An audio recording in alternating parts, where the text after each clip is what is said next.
Now you know that you should never create pods on its own, and you should use deployment. So when you create a deployment gives us something called a replica set.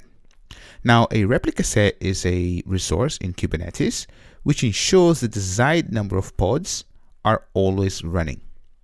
So far you've seen that we have the deployment.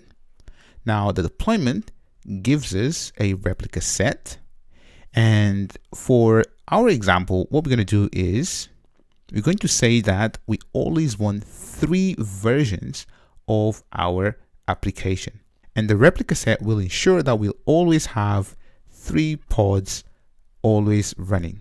So you can see in this example. Now the way it does it, it's using control loops. Now remember early on in this course I've mentioned about the watch loop. So replica sets implement a background control loop that checks the desired number of pods are always present on the cluster. So we have the replica set. Basically, if we say we want 3 replicas, it will make sure that we have 3 pods across our cluster.